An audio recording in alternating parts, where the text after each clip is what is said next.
koutou, ko Jeremy Mayall tōku ingoa, I whānau mahau kirikiri roa, tēnā koutou.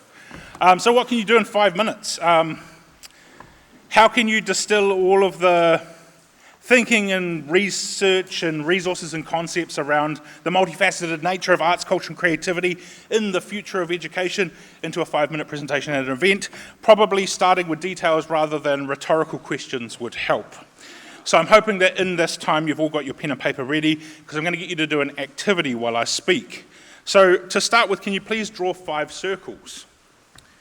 Just any size circles. Once you have your circles, you're going to spend the time while I'm talking transforming your circles to illustrate things that circle could be. It could be a face, it could be a wheel, it could be a watermelon, whatever you can imagine. It could be quite silly.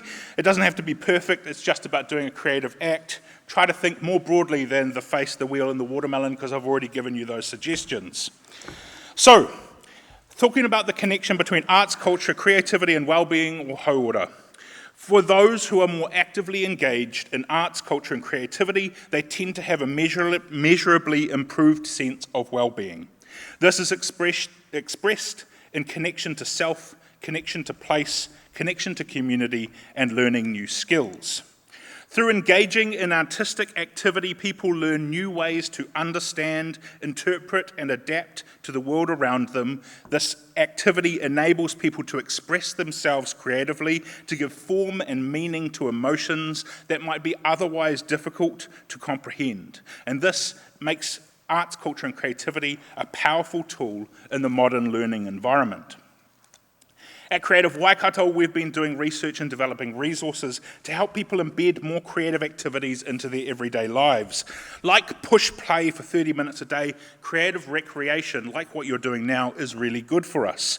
The studies show that a minimum recommended level of artistic creativity is about 2 hours per week. So how can we build our lives to allow more space for creativity in a way that will be good for our well-being, our neurological development, and our general sense of self?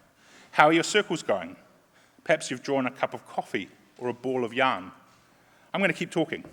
In an article by Arthur C. Brooks, he talks about reframing our understanding of art, culture, and creativity as being human habit. He said, too often we let the humdrum reality of life get in the way of the arts, which can feel frivolous by comparison. But this is a mistake. The arts are the opposite of a diversion from reality. They might just be the most realistic glimpse we ever get into the nature and meaning of life. And if you make time for consuming and producing art the same way you make time for work and exercise and family commitments, you'll find your life getting fuller and happier. So, if we're going to habitually engage in creative activity, we can see that creative activity as being more like sleep or active recreation, just one of those things that we do to stay fully functioning and healthy human beings. And this is true for both teachers and students. Everyone needs to have access to these things. So people in business, people in leadership in schools, how are you helping the people that you work with to embed creativity in their own lives? We need it to be embedded in people's lives so that it can flow through into the lives of the other people around them, from teacher to student. How can you make the learning environment a creative place? Meanwhile, how expansively are you thinking about your circles? Perhaps they're a bubble coming from the respiration of a scuba diver or a planet at the edges of a solar system. So back to arts and education. There is a value in having arts and creativity embedded in the learning experience for reconnecting disengaged students. There are some great programs using music to re-engage teens into coming back to school.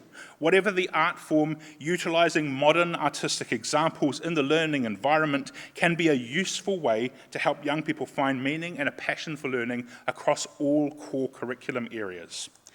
Research has shown that regular arts engagement can increase teenagers' capacity to communicate and to learn, to relate to each other and to tolerate others.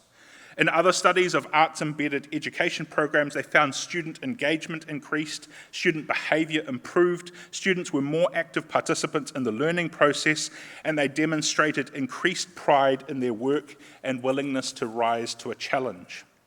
So especially as we think about students moving through education into the future of work, knowing that they will be navigating uncertain landscapes, AI and other digital disruptions, it seems clear that the important skill sets for the future will be curiosity, critical reflection, ability to learn, skillful selection, and creativity. And art teaches us all of these things. In a business context, with the rapid increase in globalization and automation and AI, we can see that one of the key skills that people are actively looking for is creativity, an ability to imagine and think broadly and openly. As Sir Ken Robinson said, creativity is as important as literacy, and we should treat it with the same status. So, when we pinpoint the idea of thinking broadly and openly, how are your circles going? Has anyone drawn their circle as a slice of pepperoni on a larger piece of pizza? Or perhaps you're turning your circle into the wheel of a unicycle being ridden by a duck. So there's so many possibilities. The options for the circles are endless. And this is also true of the way that you can utilize arts, culture, and creativity in the educational environment. It's a vital skill set. It's a tool for well-being. It is a way to make meaning and to imagine futures. It is a way to connect people together. It could be through micro-interventions or significant programs. Even something as simple as a class waiata at the beginning of a reading and literacy class can have significant positive impact on the general literacy outcomes due to the benefits of both singing and music on the way our brains work. Creative Waikato has a range of articles, research and resources that might help with making the most of these opportunities for our students now and into the future. So please take your creative circles and go forth into the world. Thank you so much.